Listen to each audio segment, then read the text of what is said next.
Hello friends, मैं हूं Devendra Sahu. YouTube के इस चैनल डीके मैथ्स ट्यूटोरियल में आपका स्वागत है। जैसे कि आप जानते हैं कि ये जो चैनल है स्पेशली हायर मैथमेटिक्स को डेडिकेटेड है। स्पेशली अगर कहूँ तो जो स्टूडेंट CSI नेट की तैयारी कर रहे हैं, सेट की तैयारी कर रहे हैं, IIT JEM की तैयारी कर रहे हैं, PhD एंट्रेंस की तैयारी कर रहे हैं, या किसी भी तरह से हायर मैथमेटिक्स से जो लिंक कॉम्पिटिशन एग्जाम है उसकी तैयारी कर रहे हैं, इवन BSc MSc का स्टूडेंट है, उसके लिए हेल्पफुल रहता है। ठीक है ना। और आपको ये भी पता है कि चाहे CSI नेट हो, सेट हो, उसमें जो पार्ट A पेपर 1 भी होता है, और पेपर 1 को मैं टच नहीं कर पा रहा। तो कुछ स्टूडेंट ने मुझे कहा भी कि पेपर 1 से रिलेटेड जो खासकर जो रीजनिंग कॉन्सेप्ट है उस पर भी वीडियो बनाई है ना।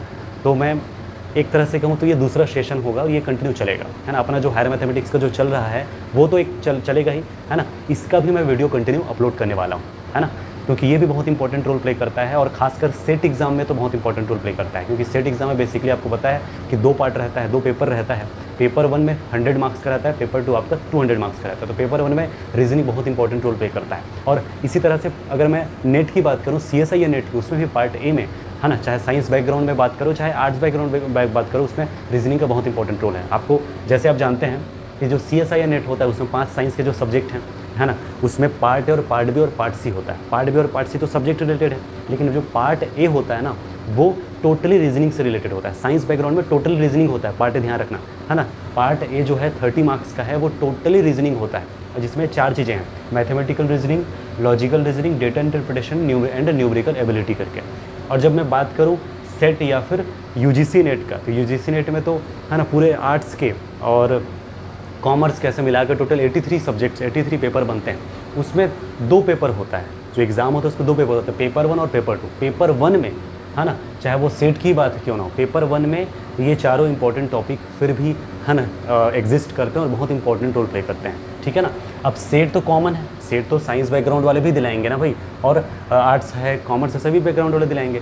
तो कुल मिलाकर के बात कहूँ तो अब जो सेशन चलने वाले हैं, ये जो सेशन है, कहना चाहिए कि सभी सब्जेक्ट्स को लिंक करते हुए रहेगा, है ना। और ये जो 4 टॉपिक है ना, 4 अलग अलग इसको चैप्टर समझ लीजिए, यूनिट समझ लीजिए, है ना। Mathematical reasoning aptitude, logical reasoning, data interpretation और न्यूमेरिकल एबिलिटी, इनको हम कवर करेंगे। और याद रखना, एक एक जो पेपर है, यानी एक एक जो यूनिट है, समझ लीजिए, उस यूनिट के अंदर बहुत सारे टॉपिक्स हैं। जैसे मैं अगर बात करूं मैथमेटिकल रीजनिंग एप्टीट्यूड, इसके अंदर क्या क्या होंगे? इसके अंदर आएंगे कोड, डिकोड, ठीक है ना, सीरीज़ एंड सीक्वेंस प्रॉब्लम है, ब्लड रिलेशन है, डायरेक्शन प्रॉब्लम है, ठीक है ना। तो और भी बहुत सारे हैं जो लेटर और अल्फ़ा न्यूमेरिक न्यूमर, है ना, और नंबर से लिंक करते हुए बहुत सारे क्वेश्चंस जो बनते हैं ना, वो इसके अंदर आ जाएगा, है ना।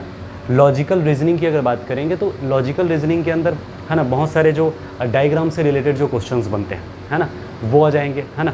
और वेन डायग्राम वगैरह जो क्वेश्चंस बनते हैं ना, है ना, उसमें कुछ कॉमन क्या है, number of triangles, number of squares, उनसे रिलेटेड क्वेश्चंस लॉजिकल रीजनिंग के हैं, ठीक है ना। और सिमिलैरिटी वाला, सिमिलैरिटी जो है ना, चाहे वो मैथ से हो, किसी हिंदी इंग्लिश, है ना, इनसे लिंक भी हो सकता है, तो उसमें से पहचानिए। ऐसे बहुत सारे जो क्वेश्चन बताएंगे तो क्लियर होगा। डेटा इंटरप्रिटेशन तो नाम से ही क्लियर होना चाहिए। इसके अंदर जो डेटा इंटरप्रिटेशन है उसमें आपका टेबल गिवन रहता है, डेटा उसमें दिया रहता है, उससे बनाना पड़ता है। इसमें पाई चार्ट, है ना, का विशेष, है ना, योगदान है, कहना चाहिए। अगर मैं बात करूं न्यूमेरिकल एबिलिटी का, तो न्यूमेरिकल एबिलिटी, है ना, स्पेशली इसमें क्या क्या आएंगे, जो मैथ्स के जो 9th-10th लेवल के जो क्वेश्चंस हैं ना, वो पूरे आ जाएंगे। परसेंटेज के हैं, प्रॉफिट लॉस के हैं, सिंपल इंटरेस्ट, कंपाउंड इंटरेस्ट, ठीक है ना, आपके स्पीड टाइम जो रिलेटेड प्रॉब्लम है, वो सारी चीज़ें न्यूमेरिकल एबिलिटी में आ जाएगी, है ना। एज प्रॉब्लम वगैरह है, तो ये सारी चीज़ें, जो वर्क प्रॉब्लम है, ये सारी चीज़ें आ जाएंगी, ठीक है ना। तो समझ लीजिए, अगर आप किसी भी बैकग्राउंड, किसी भी सब्जेक्ट से रिलेटेड हैं, आप चैनल को सब्सक्राइब जरूर कर लीजिए, क्योंकि अब इसी से लिंक मैंने वीडियो डालने वाला हूँ, ठीक है ना। और एक ख़ास बात ये भी होगा, मैं फुल वीडियो तो दूंगा 5 मिनट, 10 मिनट, 15 मिनट का जो भी, और मैं उसका एक शॉर्ट्स भी दे दूंगा, है ना। जो स्टूडेंट अगर पूरा वीडियो नहीं देख पा रहे तो कम से कम शॉर्ट्स देख ले 1 मिनट का, है ना, कम से कम एक कॉन्सेप्ट से का एक शॉर्ट में ज़रूर दूंगा, ठीक है ना। और जिनको पूरा डिटेल में समझना है उनके लिए फुल वीडियो भी रहेगा, ठीक है ना। तो चैनल को जरूर सब्सक्राइब कर लीजिएगा, बेल आइकन प्रेस कर लीजिएगा, ताकि नए वीडियोज़ की इन्फॉर्मेशन आपको मिलता रहे, ठीक है। तो नेक्स्ट हम स्टार्ट करने वाले हैं, है ना, तो उस वीडियो को जरूर देखिएगा। तो फिलहाल आज के लिए इतना ही। Thank you for watching this video.